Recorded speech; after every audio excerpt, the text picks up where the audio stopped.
तो 28 दिसंबर के लिए तैयारी करेंगे। चलिए ठीक है, मार्केट में चलते हैं। अब देखिए पहली 5 मिनट 9:18 हुआ है अभी। पहली 5 मिनट का कैंडल बना नहीं है, तब तक स्टॉक देख लेते हैं आज कौन से स्टॉक मोमेंटम में रह सकते हैं। सबसे पहला स्टॉक है एलम्बिक फार्मा। ठीक है, अब एलम्बिक फार्मा में आप देखो एक अच्छा खासा मोमेंटम आया था नवंबर की शुरुआत में, और पूरे महीने नीचे साइडवेज टू डाउन आता रहा था।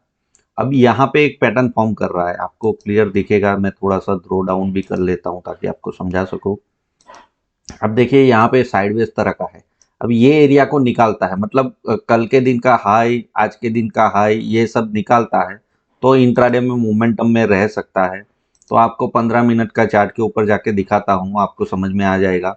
देखो ये जो एरिया है ना, ये एरिया अगर निकालता है आज, उसके बाद में आपको बाय करना चाहिए। ठीक है, अभी के लिए बाय नहीं करना चाहिए।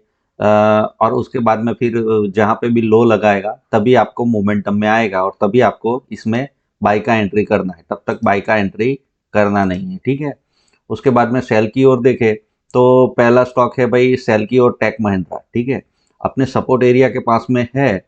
मार्केट रिकवर हुआ 2 दिनों में, ये रिकवर नहीं हो पाया, तो ये नेगेटिव रह सकता है। लेकिन नेगेटिव कब होना है, तो पिछले दिन का जो लो एरिया है ना वो निकालता है, उसके बाद में ही शार्प सेलिंग स्टार्ट होगा। ठीक है, तो पिछले दिन के लो के आसपास में आपको देखना चाहिए। ठीक है, उसके बाद का स्टॉक है एच सी एल टेक। अब एच सी एल टेक में भी सेम आपको देखो समझ में आ ही जाएगा, ये नेगेटिव पैटर्न है। ठीक है, सेल हुआ, उसके बाद में साइडवेज। ठीक है, तो ये क्या होता है, ड्रॉप हो बनाया, बेस बनाया और ड्रॉप कर सकता है। तो उसके लिए हम इसमें मोमेंटम देख रहे हैं। ठीक है, नेगेटिव साइड के टेक महिंद्रा और एच सी एल टेक में हम नेगेटिव मोमेंटम देख रहे हैं। एंट्री कब करना चाहिए?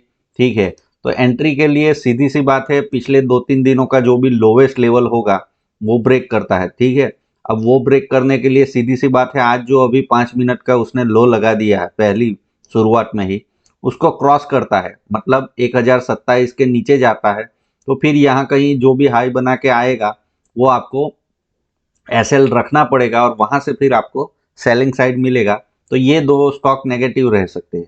अब आते हैं भाई हमारे निफ्टी और बैंक निफ्टी के विक्स के हिसाब से। आपको पता ही होगा कि आपको क्या करना है। काफी लोग पूछ रहे थे, यहाँ पे आपको जो ओपनिंग प्राइस है ना उसका नंबर पेस्ट करना है। मतलब मार्केट आज ओपन हुआ है 18,085। ठीक है, तो ऐसे करके पेस्ट करना है, और जो विक्स का ओपनिंग प्राइस होगा 15.025 है मान लेते हैं, चलिए ठीक है। तो इसको एंटर कर दोगे तो ऑटोमेटिक यहाँ पे आ जाएगा आज के इंट्राडे का लेवल। ठीक है, तो 18,229-30 के आसपास में, और लोवेस्ट लेवल है 17,900।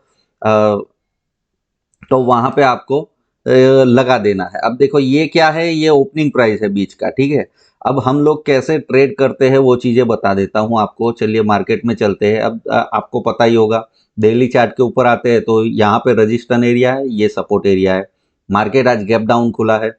अभी आपको ग्रीन कलर का कैंडल नजर आ रहा है, लेकिन जैसे ही ओपनिंग प्राइस के नीचे जाएगा तो रेड कलर का बदलने में देर नहीं लगेगा। ठीक है, अब यहाँ पे आ जाते हैं कि भाई यहाँ पे रजिस्टर्ड एरिया में ही एग्जैक्ट ट्रेड कर रहा है, इसीलिए प्रेशर आ रहा है। अब जब तक रजिस्टर्ड एरिया निकालेगा नहीं तब तक अप ट्रेंड नहीं स्टार्ट होगा, और रजिस्टर्ड एरिया से मतलब नीचे आना शुरू कर देगा तो नीचे की ओर आ सकता है, मोमेंटम नीचे की ओर मिल सकता है। ठीक है, तो अब हमको क्या देखना है कि भाई ये आज के दिन का जो लो, ओपनिंग और लो सेम जैसा हो गया है, देखो बहुत ज्यादा दूर नहीं है। तो ये लो एरिया से नीचे आता है तो फिर आपको सेल का एंट्री करना चाहिए, यहां तक जा सकता है। ठीक है, अब ये विक्स के हिसाब से है। अब विक्स बढ़ जाता है, थोड़ा वॉलेटिलिटी इंक्रीज हो जाता है, तो फिर मैंने आपको दिया है फिबोनाची टूल्स लगाना है। इससे बाहर निकले तो नहीं निकलता है और यहाँ कहीं आ जाता है तो इतना तो आपको रूम मिलेगा और ये ट्रेड करने के लिए मिलेगा। वैसे ही बैंक निफ्टी में है, तो बैंक निफ्टी भी यहाँ पे रजिस्टर एरिया कैसे होता है, तो मार्केट को दो तरीके से रजिस्टर लगेगा। कल के दिन का जो हाईएस्ट लेवल है ना, क्लोजिंग प्राइस के आसपास में जो हाईएस्ट लेवल है, तो वहां पे रजिस्टर लगेगा। अगर वो निकालता है तो फिर यहां तक का आपको ऊपर का तरफ का रूम खुल जाता है, तो वहां पे स्कैल्पिंग कर सकते हो। नीचे की ओर अच्छा मोमेंटम है, मार्केट गैप डाउन खुला है तो नीचे आने का कोशिश करता है, और आज का जो पहली 5 मिनट का लो कट्टा है उसके बाद में सेलर हावी हो जाएंगे। तो नीचे तक आ सकता है। तो ऐसे करके आपको इंट्राडे में ट्रेडिंग करना है। आज का व्यू आपको क्लियर दिख ही रहा होगा कि भाई मार्केट माइनस में खुला है, लेकिन माइनस में खुला है तो कहीं पे भी सेल नहीं करेंगे। हम लोग क्या करेंगे, रिवर्सल का फॉर्म करेंगे। सेलर कब हावी होंगे, अभी देखो अभी मार्केट नीचे खुला है गैप डाउन, अब उसके पास में रजिस्टेंस एरिया है, ठीक है। कल के दिन का जो हाईएस्ट लेवल है वो रजिस्टेंस है, वो निकालता नहीं है। आपको देखना है पहले 10-15 मिनट में जो भी कैंडल नहीं निकालता है और रेड कैंडल से सेलिंग आके ये ओपनिंग प्राइस को ब्रीच कर देता है, तो मतलब नेगेटिव जाने वाला है, ठीक है। और वो निकाल देता है तो फिर आपको समझना है कि भाई थोड़ा बहुत पॉजिटिव ऊपर की ओर मिल सकता है। तो ऐसे करके आपको देखना चाहिए और ऐसे आपका दिन बनाना चाहिए। तो मिलते हैं अगले वीडियो में। Happy trading.